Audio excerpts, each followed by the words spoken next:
बुद्धाणम कारव्याणम परम परव्याणम लोहद्गुरुव्याणम नमो दया सब सुल्तानम इक्कोवी नमुक्कारम जिनवर वस्त हस्तबद्ध मानस संसार सागर हो तारे नरम नारी अहो अहो श्री सदगुरु करुणा सिंधु अपार आपा मर पर प्रभु करो अहो अहो उपकार अनंत शुद्धात्माओं को नमस्कार। शुद्धात्मा स्वरूप प्राप्ति का लक्ष्य जिनका बन चुका प्रयत्नशील उन सभी साधकों को वंदन वंदन वंदन। प्रभु परमात्मा देवादिदेव महावीर स्वामी के शासन में राजस्थान की धरती कोटा शहर दादावाड़ी परिसर में आप हम सब सम्मिलित हैं अपने ही चेतन चिदानंद को जागृत करने के लिए।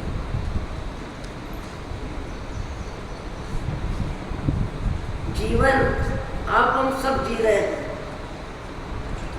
पर जीवन का यथार्थ स्वरूप, जीवन की वास्तविकता, जीवन हकीकत में क्या है, आप हम सब अनजान हैं। अनजान क्यों है? कि जीवन को जाने बिना जीवन जी रहे हैं और जान रहे हैं तो जीव जिस शरीर में गया उस शरीर की जिंदगी को अपनी जिंदगी मान रहे हैं। जिस शरीर में जीव जाता है उस शरीर की जिंदगी को खाने के पीने के रहन सहन उसको सब अपनी जिंदगी मानते हैं। ये जिंदगी है नहीं, ऐसी नहीं। 1,84 योनि शब्द है जिनवाणी के स्वाध्याय में आता है। अनंत काल हो गया जीव को संसार परिभ्रमण करते, 4,84 लाख योनि में घूमते। घूमने वाला कौन? जीव। घुमा कौन रहा है? कर्म। जीव रह कहाँ रहा है? शरीर में। जबकि जीव का असली स्वरूप क्या है? शरीरी, जिसमें रंग रूप स्पर्श वो सब पुद्गल है। जीव क्या है? अरूपी है, जिसका रूप नहीं, जिसका रंग नहीं, जिसमें गंध नहीं, जिसमें स्पर्श नहीं, वो है जीव। और शरीर जीव के बिना क्या है? अजीव। इसमें वर्ण है, गंध है, रस है, स्पर्श है, दुर्गंध है, सुगंध है। शरीर की स्थिति दीपे चाम चादर मड़ी हाड़ पिंजरा दे भीतर या सम जगत में और नहीं गिर गए। ये शरीर जितना महत्वपूर्ण है, जितना उपयोगी है, जितना अच्छा है, जितना दुर्लभ में दुर्लभ है। देवावीतम नमन संति 10वें कालिक सूत्र का भी भगवान महावीर का उपदेश है कि समयम गोयम माँ कमाए। ये मनुष्य भाव का समय है, ये मनुष्य भाव का समय है।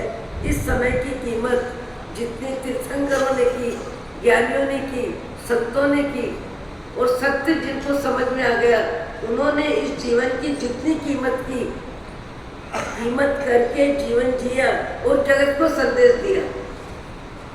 जीवन का यथार्थ स्वरूप बताने के लिए जगत को संदेश दिया। पर मोही जीव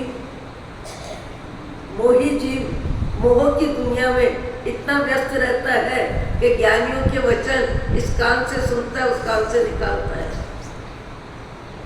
ज्ञानियों के वचन बुद्धि तक काम आते हैं। श्रवण करना चाहिए। श्रावण महीना है और भादो महीना है। हम जैन हैं, हमारे यहाँ साधु साध्वी आते हैं, कार्यकर्ता सब व्यवस्था देते हैं। हमारा फर्ज है सावन भादो में कम से कम जाके बैठे। वैसे भी गर्मी और सर्दी का विषय, समय की व्यवस्था अलग रहती है और चातुर्मास में खास करके आज के समय में श्रावण और भादो 2 मास में अंतर्मुखी मन बनता है, धार्मिक रुचि बनती है, त्याग और तप में मन भावन रुचि बनती है, दान शील तप भाव में व्यक्ति पुरुषार्थ करता है पर पुरुषार्थ करते हुए भी अधिकतर व्यक्ति इसको व्यवहार मानते हैं, सामाजिक व्यवस्था मानते हैं। जाना चाहिए, हमारा फर्ज है, हमारी जवाबदारी है, हम संघ प्रमुख हैं, हम कार्यकर्ता हैं, हम नहीं जाएंगे तो लोग पूछेंगे तुम व्याख्यान में नहीं आते हो क्या? या तो बहुत अच्छा है कि व्याख्यान 5 जगह है, जिसको जहाँ रुचि है, जहाँ अनुकूलता है, जहाँ जवाबदारी है, वो व्यक्ति वहीं जाके बैठ जाता है। कहीं भी बैठे, स्वाध्याय जिनवाणी का है, वाणी तीर्थंकरों की है, सब साधु संत जीवन का सत्य समझाने में ही पूरा परिश्रम करते हैं। और ये परिश्रम जीवन को यथार्थ स्वरूप समझाने का मौका जीव को केवल मनुष्य भाव में मिलता है। बाकी मोह की जिंदगी में जीव सदा व्यस्त रहता है।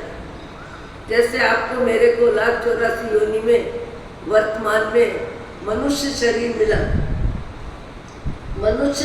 मिला और नर तेरा चोला रत्न अमोला, सब ग्रंथों ने, सब ऋषि महर्षियों ने, तुलसीदास जी हो, सूरदास जी हो, कबीर हो, कि भगवान महावीर के आचार्य परंपरा के संत साधक हो, सब एक स्वर में मनुष्य जीवन का महत्व बताते हैं।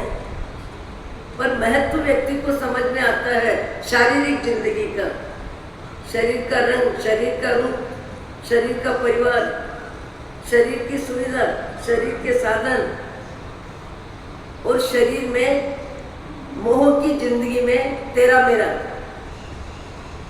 मोह की जिंदगी में अनंत काल से जीव ने तेरा मेरा शब्द किया है। चिड़िया के भाव में भी, कुत्ते के भाव में भी, बिल्ली के भाव में भी आपको आश्चर्य नहीं और चिंतन करना चाहिए कि जैसा मनुष्य शरीर में रहना मुझे पसंद है, मनुष्य शरीर में जीव चाहता है मैं जीता रहूं। 80 बरस की, 90 बरस की उम्र में भी यदि शारीरिक प्रतिकूलता नहीं है और परिवार की अति उपेक्षा नहीं है तो व्यक्ति शरीर में जीना ही चाहता है। जब जो शरीर मिलता है जीव को, जीव उस शरीर में रहना चाहता है। जब विपरीत परिस्थिति ज़्यादा आ जाए, ज़्यादा तकलीफ हो, ज़्यादा बीमारी आ जाए, जब बीमारी सहन नहीं होती है, तब जरूर अपने आप को कहता है भगवान अब तो उठा ले, भगवान अब तो उठा ले। ये शब्द है, उठना कोई नहीं चाहता। उठा ले वो केवल मानसिक परेशानी, शारीरिक तकलीफ और परिवार की जवाबदारी में लापरवाही,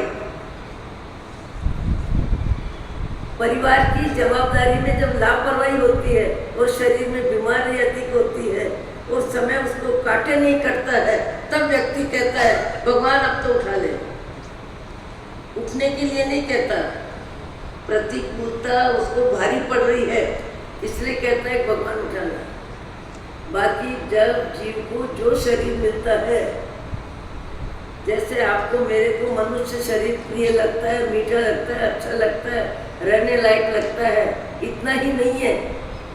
ध्यान से सुनो कि जीव को जब जो शरीर मिलता है उस शरीर में जीव जीना ही चाहता है। वो शरीर जीव को इतना ही प्रिय लगता है जितना आपको मेरे को मनुष्य में प्रिय लग रहा है।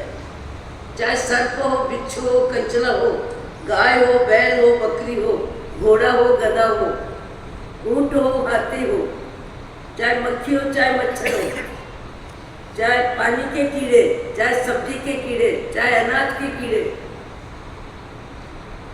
फलों के कीड़े, और ये पेड़ पौधे जितने भी हैं, सब में जीव है।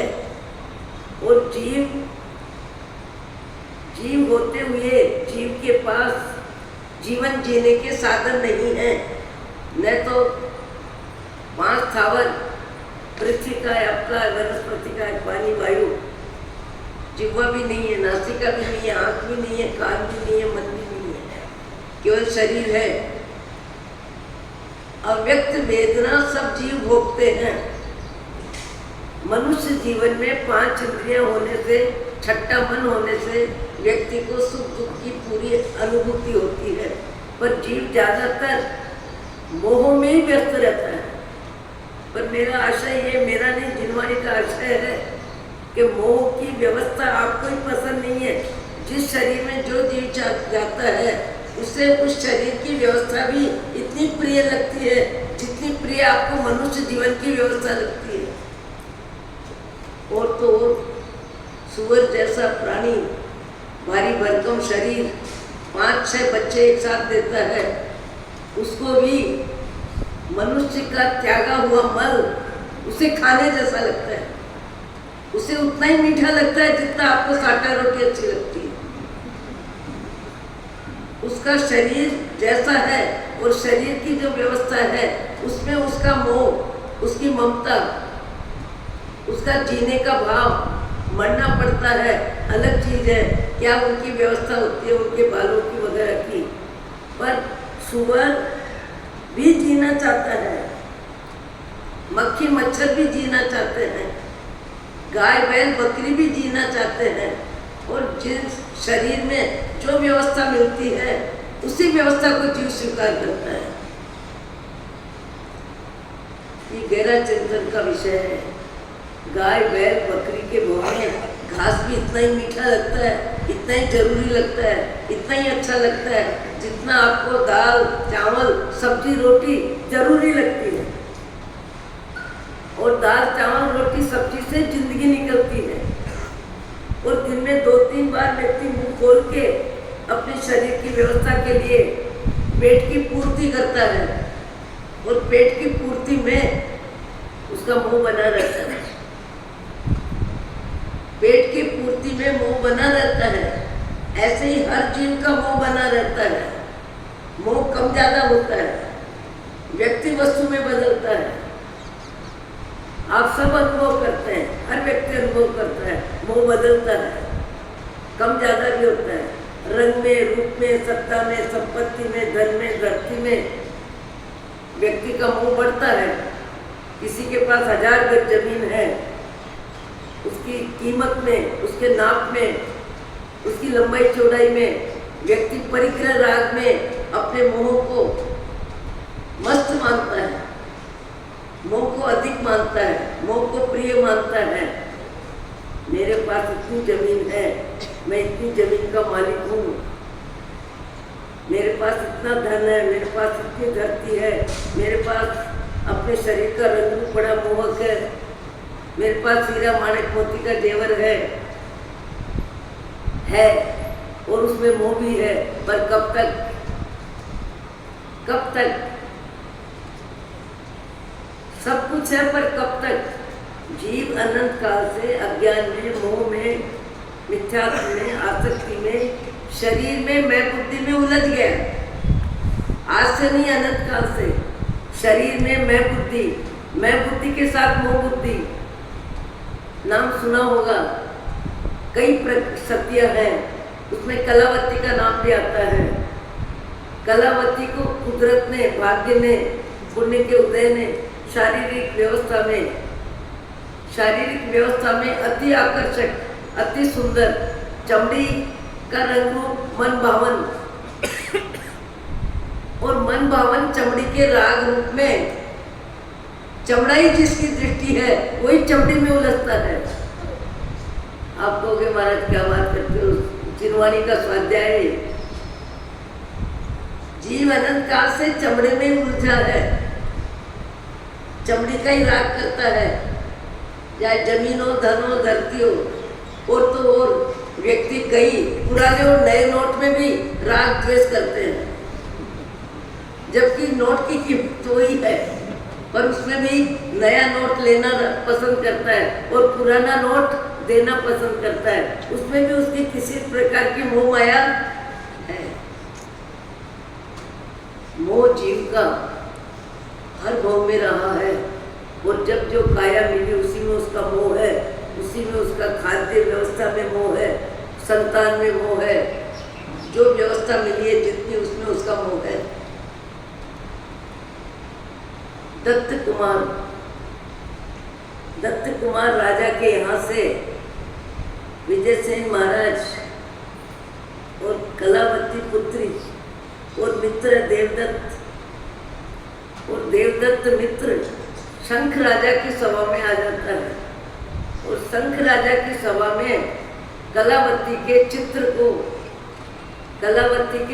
को देखने में उसका मन मोहित हो जाता है, मन लग जाता है और उसको लगता है ऐसी रूपवती महिला मेरी जीवन की संपत्ति होनी चाहिए। चमड़े में उलझाए जीवन भर में चाहे कपड़ा है, चाहे जेवर है, चाहे सोना चांदी है, चाहे भोजन है और चाहे शरीर का रंग रूप है, जीव अनंत काल से जड़ और जड़ में उलझा है। जड़ किसे कहना? जिसमें जीव नहीं है, जिसमें सुख दुख की अनुभूति नहीं है, जिसमें अपना पराये का ज्ञान नहीं है, जिसमें राग द्वेष नहीं है, उसको जड़ कहते हैं। मैं फिर कहती हूँ ये शब्द आएंगे, बार बार आएंगे, इसलिए कि मुझे अपने जीव को ही समझना है और जीव शक्ति को ही सम्यक ज्ञान, सम्यक दर्शन, सम्यक चारित्र से यथार्थ स्वभाव में ले जाना है और अपनी सहज सिद्ध अवस्था, शुद्ध अवस्था तक यात्रा करनी है। और इस यात्रा का प्रारंभ मनुष्य भाव में हो सकता है, क्योंकि सम्यक ज्ञान मनुष्य भाव में होता है, सही ज्ञान मनुष्य भाव में होता है।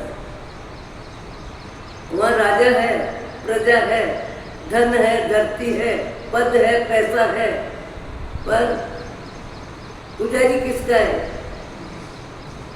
मोह का पुजारी है। मोह का पुजारी होने से जैसे ही दत्त कुमार ने कलावती का चित्र दिखाया, वैसे ही राजा मोहित हो गया। मोहित होना कौन नहीं जानता? आपके पास 5 लाख की अंगूठी है हीरे की और आपका भाई पति कोई भी 10 लाख की अंगूठी देवे, तो आपको 5 लाख से 10 लाख की अंगूठी पे मोह ज्यादा होगा कि नहीं होगा? पुराने कपड़े से नया कपड़ा पहनने को मिले तो मोह ज्यादा होता है कि नहीं होता है?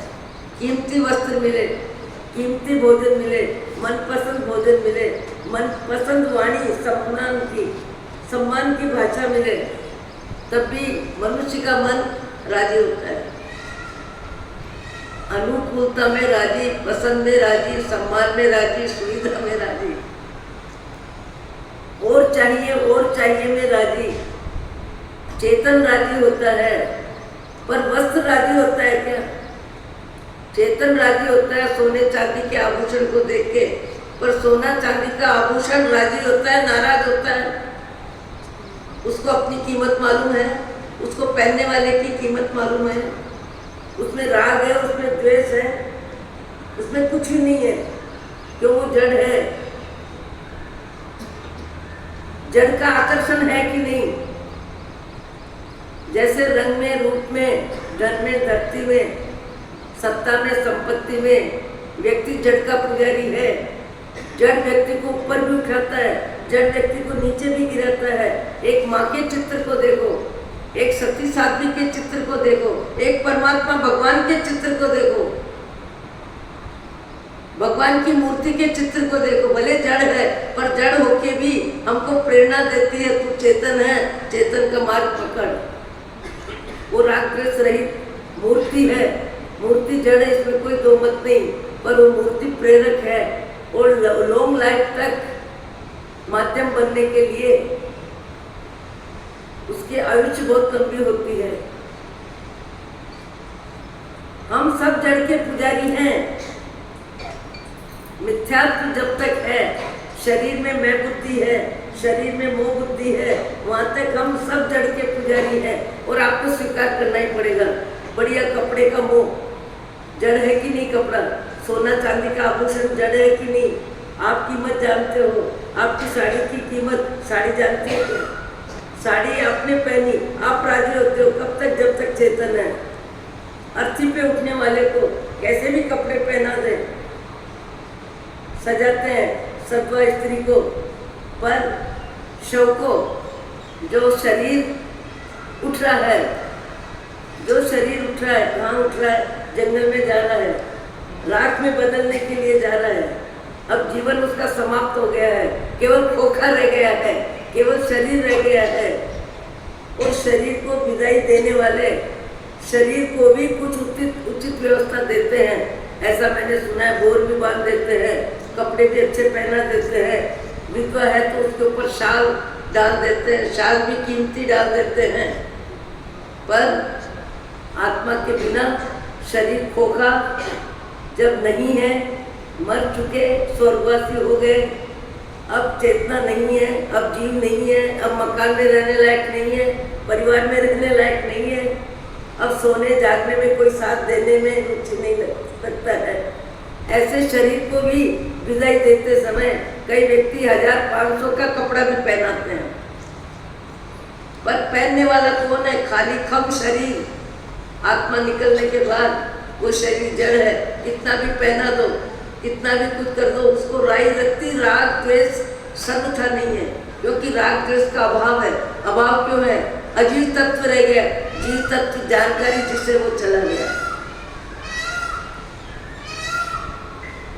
चेतन के बिना राग द्वेष नहीं, और चेतन के स्वभाव में राग द्वेष नहीं।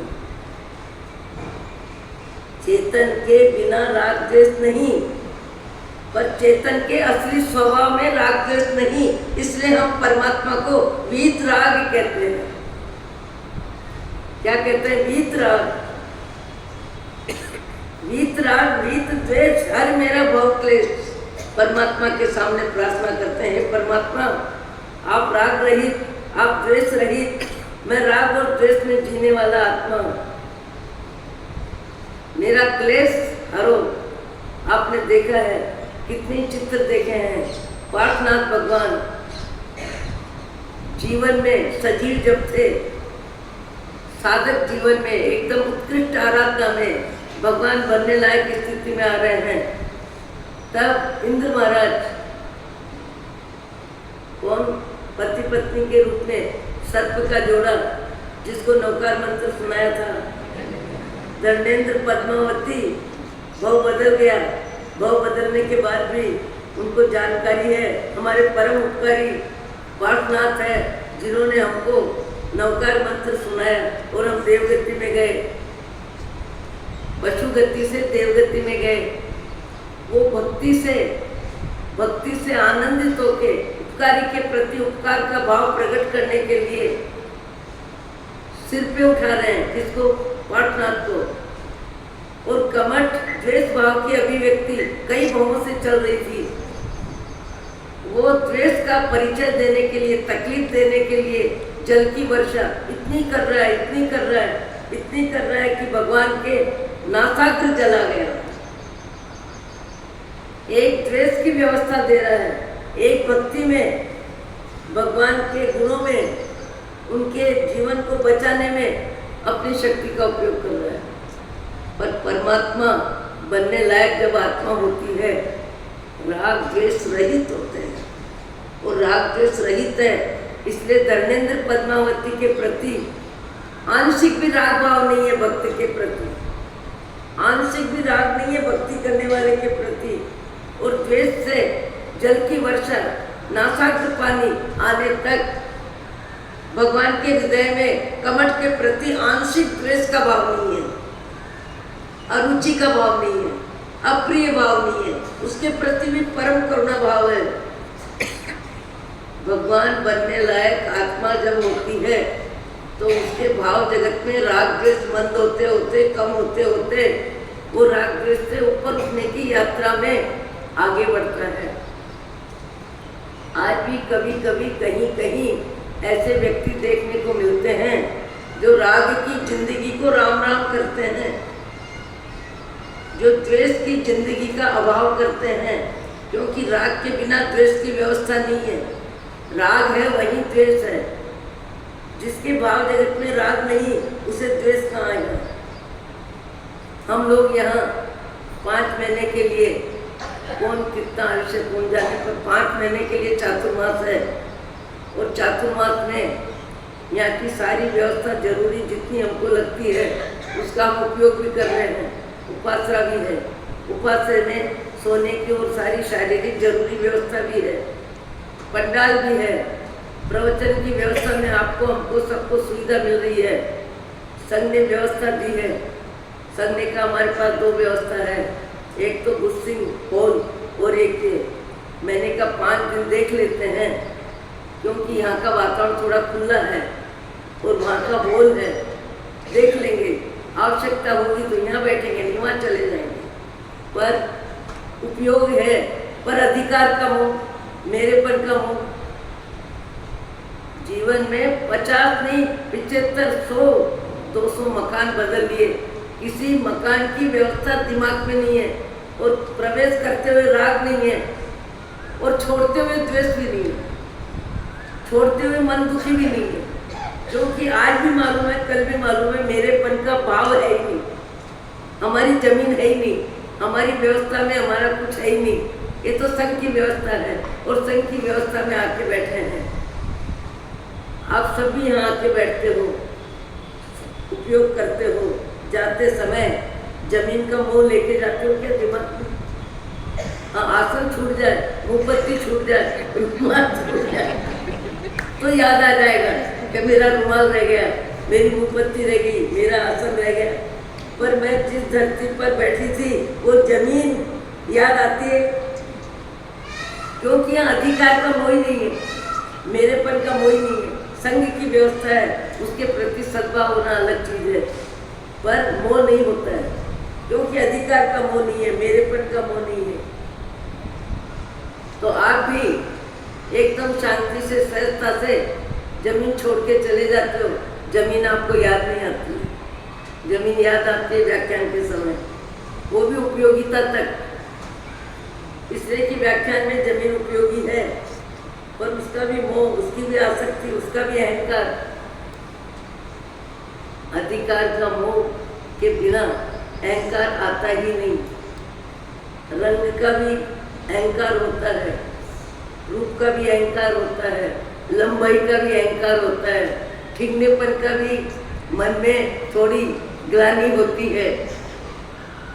जिस शरीर में जीव बैठा है उस शरीर के प्रति भी कई प्रकार के भाव रहते हैं, और अपने शरीर के प्रति भी रहते हैं, और दूसरे शरीर के प्रति भी जीव के भाव जगत में मोह पैदा हो जाता है, रंग में भी, रूप में भी, गंध में भी, स्पर्श में भी। यहाँ शंख राजा का मन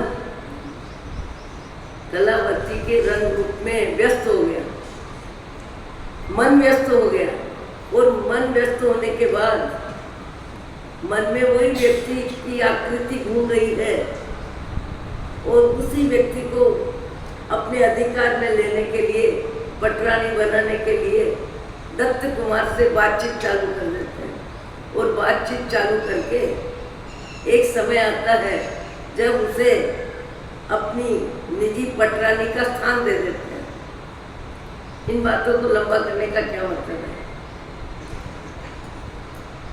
लंबी में लंबी बात होनी है। मैं आत्मा हूँ, शरीर जड़ है, शरीर अजीब है, शरीर निर्जीव है। रंग रूप को देखने के लिए कहीं सच धज के जाने के समय आईने में खड़े होते हो, तब आपको सत्संग विचार आना चाहिए, याद आना चाहिए। जीवाराम, तुम इस शरीर में हो, ये शरीर की व्यवस्था है, तुम अपनी अवस्था मानने की भूल मत करना। क्या याद आना चाहिए? व्याख्यान याद आना चाहिए। ये कोठी, ये हवेली, ये मनुष्य का शरीर जिसको तुम आईने में देख रहे हो, और आईने में देखते हुए सोच रहे हो मैं कैसा लग रहा हूँ, मैं कैसी लग रही हूँ। मैं भाव शरीर के प्रति है, मैं भाव जड़ के प्रति है। एक भाव का शरीर है, शरीर बदलने वाला है, शरीर बदलने वाला है। कोई ऐसा व्यक्ति नहीं जिसने जन्म लेके शरीर मृत्यु के समय न बदला हो। सदा के लिए कोई आया नहीं है, बदलने वाला है। एक बार व्याख्यान में विषय आया था, किसे कहूँ मैं अपना चित्र, किसे कहूँ मैं अपना चित्र। शरीर बदलता है तो शरीर की व्यवस्था, शरीर की अवस्था, शरीर के चित्र भी बदलते हैं। मोर का भी शरीर है जिसे आप हम देख रहे हैं, चिड़िया का भी शरीर है, कबूतर का भी शरीर है, बिल्ली बंदर का भी शरीर है, हाथी ऊंट का भी शरीर है। और जिस समय जीव जिस शरीर में जाता है उस शरीर का ही चित्र बन जाता है। वही चित्र हमें दिखाई देता है। कई व्यक्ति अभी मैं देखती हूँ मोबाइल में नाचते हुए मोर का फोटो लेते हैं बार बार। तो मोर का फोटो क्या है? मोर का शरीर है, शरीर में जीव है। फोटो किसका है? शरीर का है। तो ये शरीर बदलते हैं तो हमारे जीव ने अनंत काल में कितने चित्र बदले, शरीर के कितने चित्र बदले। और जिस समय जो शरीर का चित्र रहा उसी में मैं बुद्धि रही, उसी में मोह बुद्धि रही और उसी में जीजी विषा का भाव रहा। आप जब यहाँ आते हैं, अभी वर्षा ऋतु है और वर्षा ऋतु होने से जीव जंतु ज्यादा है। आपको मालूम है जैन मुनि चातुर्मास की व्यवस्था शासन ने महावीर भगवान के मार्ग में इसलिए स्वीकार है कि वनस्पति 4 महीना चातुर्मास में जीव उत्पत्ति ज्यादा होती है, इसलिए साधु का विहार रुक जाता है। साधु एक जगह स्थिरवास करता है। अहिंसा का पालन ज्यादा करने के लिए सूक्ष्म जीवों की हिंसा भी पांव से न हो। आज यहाँ आने जाने वाले यदि आँख को धरती पे रखते हैं, कीड़े मकोड़े को देख के चलते हैं तो उनका जीवन बचता है।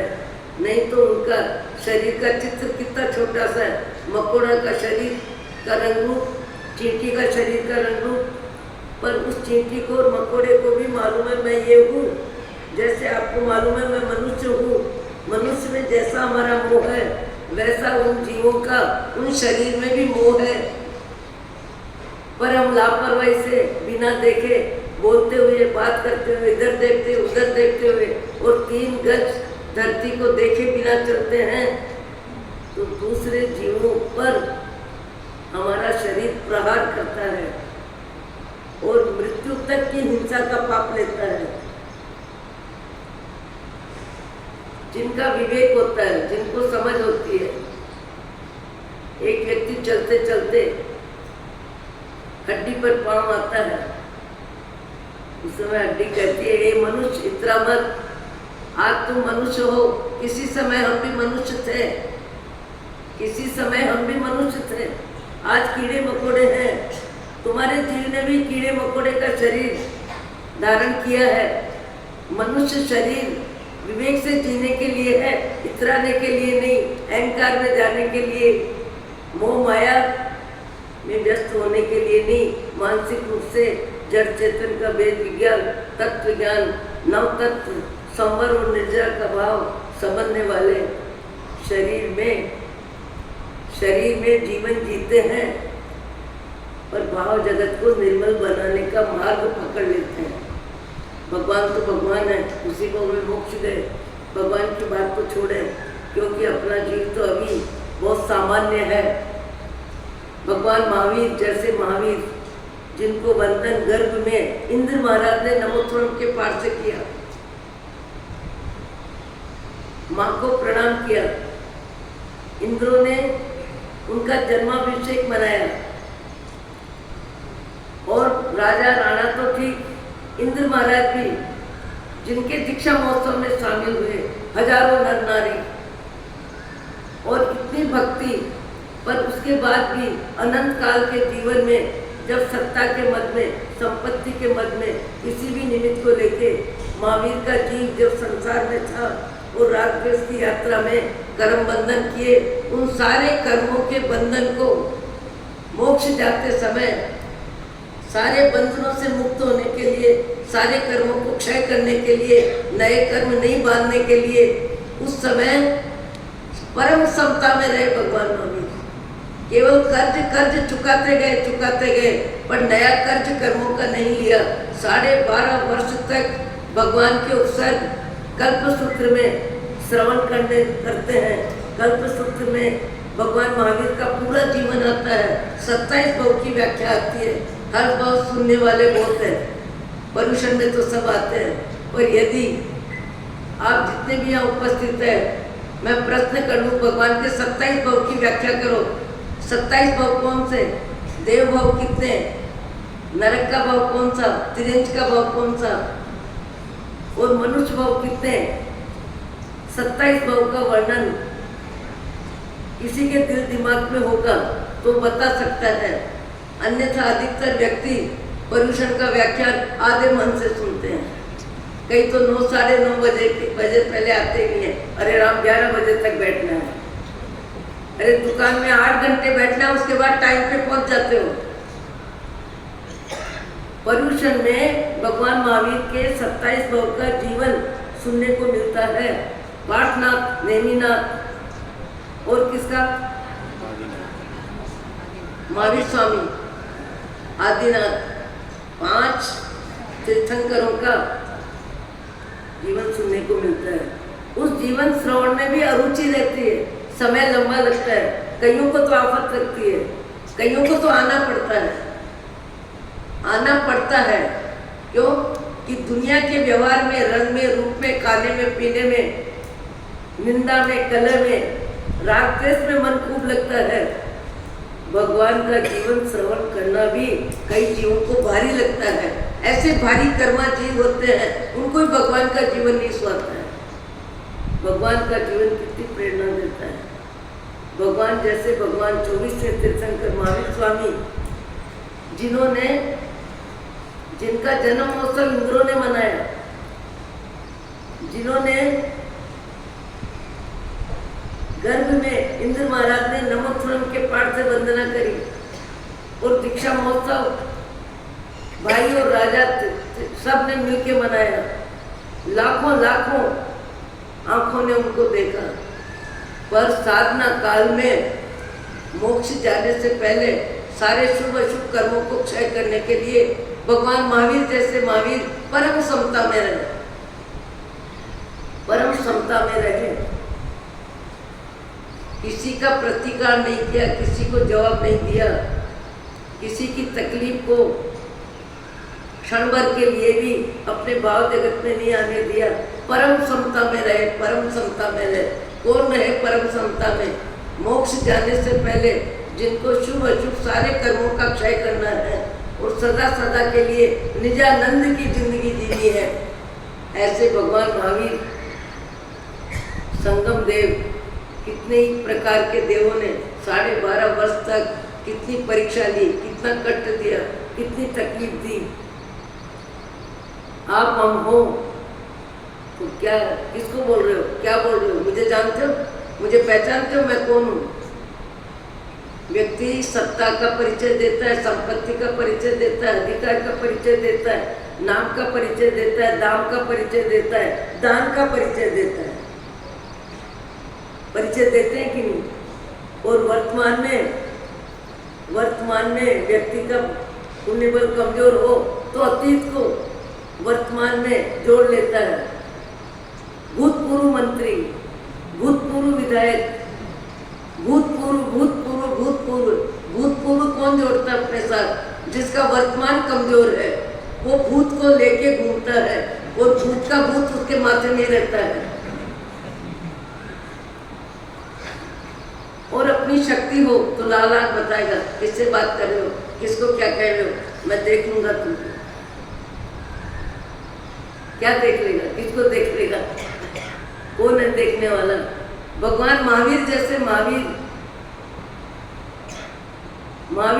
महावीर ने परम समता में सारे कर्मों को क्षय करने के लिए जिसने जो तकलीफ दी सबको परम समता भाव से सहन करके 12.5 वर्ष का काल, दीक्षा से पहले, पर्यूषण में तो सुनोगे, दीक्षा से पहले भगवान महावीर के जीव ने 1 प्रहर तक धन का दान दिया। 3 घंटे तक दीक्षा लेने से पहले धन का दान दिया। और 12.5 वर्ष तक जिसने जो कष्ट दिया, जैसा कष्ट दिया, पूरा विवरण आता है कल्पसूत्र में। सब उस परम समता से भगवान महावीर ने सारे कष्टों को परम समता से सहन किया। कौन सा दान दिया? क्षमा का दान। और ग्रस्त जीवन में रहते हुए धन का दान। और केवल ज्ञान, केवल दर्शन होने के बाद ज्ञान का दान। भगवान महावीर ने कौन कौन से दान दिए? और बड़ी बात है कि भगवान महावीर का जीव जब गर्भ में था तब हलन चलन की क्रिया भी उन्होंने कुछ समय के लिए रोक दी थी। ये भी बात आती है कल्पसूत्र में। और इसलिए कि मेरी माँ को मेरी हलन चलन की क्रिया से कहीं तकलीफ न हो। पर माँ तो मोह में परेशान हो गई थी। भगवान महावीर के जीव ने माँ के कष्ट का विचार गर्भ में किया। जन्म लेने से पहले माता पिता के उपकार का व्यवहार में, निश्चय में तो अलग व्याख्या है, पर माता पिता के रहते दीक्षा नहीं लेने का संकल्प किया। पर ये संकल्प सबके लिए लागू नहीं पड़ता। आदिनाथ भगवान की माँ दीक्षा के बाद आदिनाथ भगवान का भजन कौन सा गाती थी?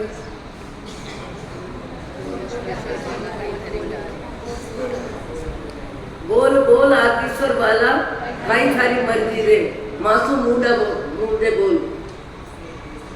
माँ ने आदिनाथ भगवान का तीर्थंकर की जीव की व्यवस्था, प्रबल पुण्य के उदय की व्यवस्था देख के और उनको संसार से वैराग्य हुआ और उन्होंने केवल ज्ञान केवल दर्शन आदिनाथ भगवान के रहते ही मरुदेवी माता मोक्ष गई। बात हर सबके लिए लागू नहीं होती है। महावीर के जीव ने माता पिता को सम्मान देने में कितना महत्व दिया।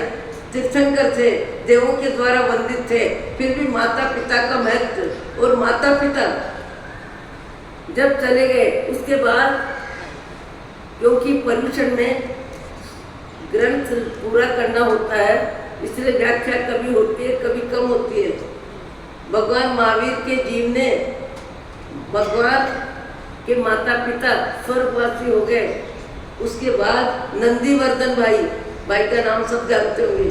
नंदीवर्धन भाई ने कहा कि भाई दीक्षा लेने की बात कर दी, क्यों माता पिता के रहते ले लो। समय पूरा हुआ, माता पिता स्वर्गवासी हुए। भाई को कहा अब मैं जाता हूँ जंगल का जोगी बनने। भाई कहता है अभी तो माता पिता गए हैं और कहाँ मेरे मुंह के घाव पे नमक छिड़कने वाली बात करते हो। अभी तुमको और ठहरना पड़ेगा, मेरे लिए ठहरना पड़ेगा। नंदीवर्धन बंधु के आग्रह से 2 वर्ष साधुवत संसार में नहीं शोक नहीं हर्ष। संबंधों को सम्मान देने में महापुरुषों ने भी कभी संबंध की कटौती नहीं करी, संबंध की उपेक्षा नहीं की। भगवान राम जंगल में गए, लक्ष्मण सेवा में गए। महापुरुषों का जीवन सबके लिए सूर्य का प्रकाश होता है। उनके जीवन का हर पक्ष उचित होता है, ऊंचा होता है, अच्छा होता है। महापुरुष वो नहीं होते जो किसी की लापरवाही करे, किसी को महत्व दे, पैसे वाले से हाथ मिलावे, सामान्य व्यक्ति को अंगूठा बतावे। महापुरुष होते हैं और महापुरुषों के जीवन में सामान्य गलती कभी नहीं होती है। सामान्य गलती सामान्य जीवों में होती है, विशिष्ट जीवों में गलती होती ही नहीं है। आपको हमको मौका मिला है, रंग रूप सत्ता संपत्ति धन धरती को देखते देखते तो जीवन बीत रहा है। कपड़े की पसंद का राग, कपड़े पहन के राजी होना ये तो दुनिया जानती है। पसंद का भोजन, पसंद की भाषा, पसंद की व्यवस्था में मित्रता बढ़ती है। मैत्री भाव अलग है, मित्रता अलग है।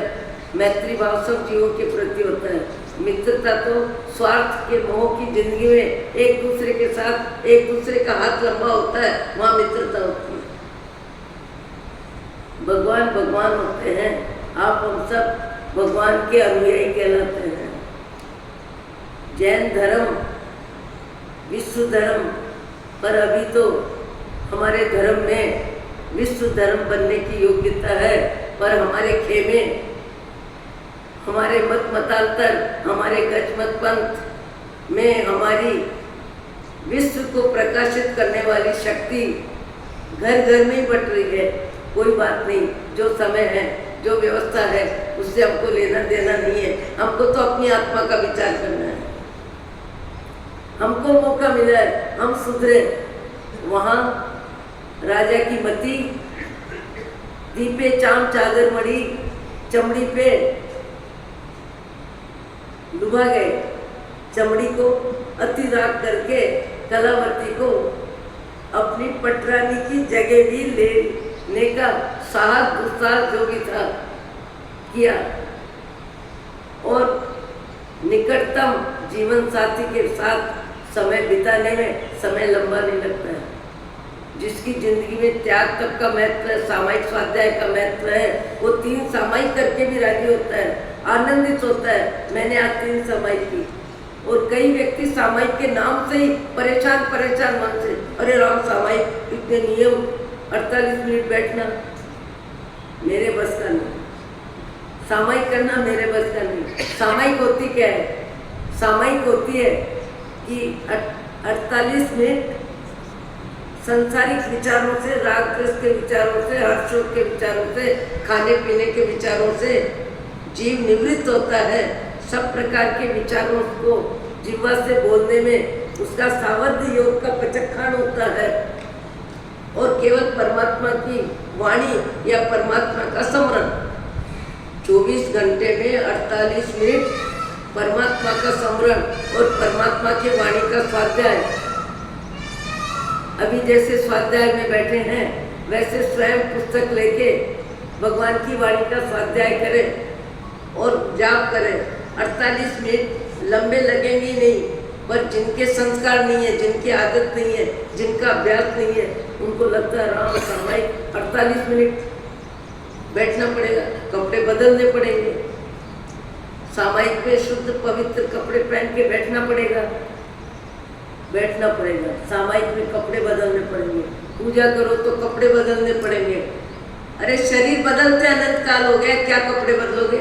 और एक जीवन में कपड़े कहाँ कम बदलते हो? एक दिन में 3 विवाह शादी में जाना हो तो 3 बार एक शरीर को कपड़े बदलाते हुए राजी होते हो कि नहीं? राजी होते हो कि नहीं? और राजी कपड़े बदलते हो कि नहीं? और जाके हाथ मिलाते हो कि नहीं? मीठा कम खाओ कि ज्यादा खाओ, उपस्थिति देते हो, 1 घंटे का समय देते हो, वो व्यवहार निभाने में आपका मन राजी रहता है। और परमात्मा की वाणी के अनुसार 48 मिनट परमात्मा का स्मरण और संसार में रहते हुए संसारिक विचारों से मन को, बुद्धि को, शरीर को, वाणी को निवृत्त करना, उसमें भी मनुष्य का मन नहीं लगता है। जितनी उपस्थिति है यहाँ 10-15 व्यक्ति, 20 व्यक्ति होंगे जो सामायिक करते हैं, और सामायिक करने वाले भी हमारी बहनें ज़्यादा होती है, पर सामायिक करने वाले भी बैठ तो जाते हैं, माला हाथ में ले लेते हैं, फिर नहीं सामायिक करने वाले मजाक करते हैं। उनकी मजाक करना तो सब गलत है। भले वो 108 बार नमकार मंत्र का जाप करते हैं और 8 बार भी उनका मन लगता है, तो भी हंसने का अधिकारी नहीं है, क्योंकि हंसने का अधिकारी का तो एक बार भी भगवान का नाम नहीं लेता है, वो क्या हंसेगा किसको? वो तो पुअर में पुअर, गरीब में गरीब है भगवान का नाम लेने में। पर जो सामायिक करते हैं उनको भी मेरा निवेदन है, आँख का संयम जरूरी है।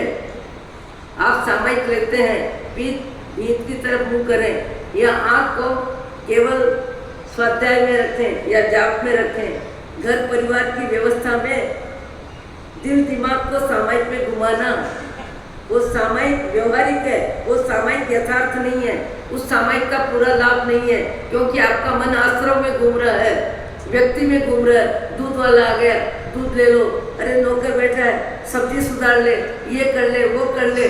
यदि इस तरह सामायिक में आपका मन संसार में घूमता है तो सामायिक औपचारिक है, व्यवहारिक है, सामायिक में सामायिक का लाभ नहीं है।